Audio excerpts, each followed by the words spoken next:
예수님께서 배를 타시고 호수를 가로질러 고향으로 돌아오셨습니다. 그때 사람들이 중풍병 환자 한 사람을 침상에 누인 채 예수님께로 데려왔습니다. 예수님께서 사람들의 믿음을 보시고 중풍병 환자에게 말씀하셨습니다. 안심하여라 아들아, 내 죄가 용서받았다. 몇몇 율법 학자들이 속으로 말했습니다. 이 사람이 하나님을 모독하는구나. 예수님께서 그들의 생각을 아시고 말씀하셨습니다. 어찌하여 너희가 마음속으로 악한 생각을 하느냐?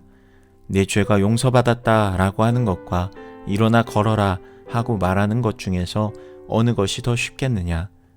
그러나 인자가 땅에서 죄를 용서할 권세를 가지고 있다는 것을 너희에게 보여주기 위함이었다. 그리고 예수님께서 중풍병 환자에게 말씀하셨습니다. 일어나 내 침상을 가지고 집으로 가거라. 그러자 그 사람이 일어나 집으로 갔습니다. 사람들이 이것을 보고 두려워하며 사람에게 이런 권세를 주신 하나님께 영광을 돌렸습니다. 예수님께서 그곳을 떠나 길을 가시다가 마태라는 사람이 세관에 앉아 있는 것을 보셨습니다. 예수님께서 그에게 말씀하셨습니다. 나를 따라오너라. 그러자 마태는 일어나서 예수님을 따라갔습니다. 예수님께서 마태의 집에서 식사를 하실 때였습니다. 많은 세리들과 죄인들이 와서 예수님과 제자들로 더불어 함께 식사를 하고 있었습니다. 바리새파 사람들이 이것을 보고 제자들에게 말했습니다. 어째서 너희 선생님은 세리들과 죄인들하고 함께 어울려 식사를 하느냐? 예수님께서 이 소리를 들으시고 말씀하셨습니다. 건강한 사람은 의사가 필요 없으나 환자들은 의사가 필요하다. 너희는 가서 나는 희생제물보다 자비를 원한다 라는 말씀이 무슨 뜻인지 배워라. 나는 의인을 부르러 온 것이 아니라 죄인을 부르러 왔다. 그때 요한의 제자들이 예수님께 와서 말했습니다. 우리들과 바리새파 사람들은 자주 금식을 하는데 왜 선생님의 제자들은 전혀 금식을 하지 않습니까? 예수님께서 이들에게 대답하셨습니다. 결혼식에 참석한 사람들이 신랑과 함께 있을 때 슬퍼할 수 있느냐? 그러나 신랑을 빼앗길 날이 올 텐데 그때는 금식할 것이다. 그 누구도 새 천 조각을 낡은 옷에 대고 깁지 않는다.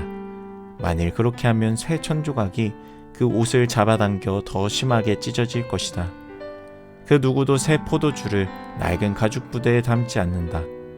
만일 그렇게 하면 낡은 부대가 터져 포도주가 쏟아지고 가죽 부대도 못 쓰게 될 것이다. 새 포도주는 새 가죽 부대에 넣어야 한다. 그래야 둘 다 보존될 수 있다. 예수님께서 이 말씀을 하시는 동안 회당장이 와서 예수님께 절하고 말했습니다. 제 딸이 조금 전에 죽었습니다. 오셔서 손을 얹어 주십시오. 그러면 다시 살아날 것입니다. 예수님께서 일어나 회당장을 따라가셨습니다. 제자들도 같이 갔습니다. 가는 길에 12년 동안 혈루증을 앓아온 한 여자가 예수님의 뒤로 와서 옷깃을 만졌습니다. 그녀는 속으로 예수님의 옷을 만지기만 해도 내가 나을 거야 라고 생각했던 것입니다. 예수님께서 뒤돌아서서 그 여자를 보고 말씀하셨습니다. 안심하여라 딸아, 내 믿음이 너를 구원하였다. 그 즉시 그 여자의 병이 나았습니다. 예수님께서 회당장의 집에 도착했을 때였습니다. 예수님은 피를 부는 사람들과 떠드는 사람들을 보셨습니다. 예수님께서 말씀하셨습니다. 물러나라, 소녀는 죽은 것이 아니라 자고 있는 것이다. 그러자 사람들이 예수님을 비웃었습니다. 사람들을 밖으로 내보낸 뒤 예수님께서 들어가셔서 소녀의 손을 잡았습니다. 그러자 소녀가 일어났습니다. 이 소식은 온 동네 사방으로 퍼져나갔습니다. 예수님께서 거기를 떠나가실 때 보지 못하는 두 사람이 예수님을 따라오면서 소리 질렀습니다. 다윗의 자손이여, 우리를 불쌍히 여겨 주소서. 예수님께서 집 안으로 들어가시자 보지 못하는 사람들이 예수님께 나왔습니다. 예수님께서 그들에게 물으셨습니다. 내가 너희를 보게 할 수 있다고 믿느냐? 그들이 대답했습니다. 그렇습니다, 주님. 예수님께서 그들의 눈을 만지시며 말씀하셨습니다. 너희의 믿음대로 너희에게 이루어져라. 그러자 그들의 눈이 뜨였습니다. 예수님께서 그들에게 매우 엄중히 이르셨습니다. 이 일을 아무에게도 알리지 마라. 그러나 두 사람은 나가서 예수님에 대한 소문을 사방에 퍼뜨렸습니다.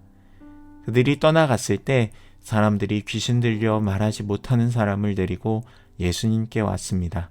예수님께서 귀신을 내쫓자 말 못했던 사람이 말을 하게 되었습니다. 사람들은 놀라서 말했습니다. 이스라엘에서 이와 같은 일이 일어난 적이 없었다. 그러나 바리새파 사람들은 말했습니다. 그는 우두머리 귀신의 힘으로 귀신을 내쫓는 것이다. 예수님께서 모든 성읍과 마을을 두루 다니셨습니다.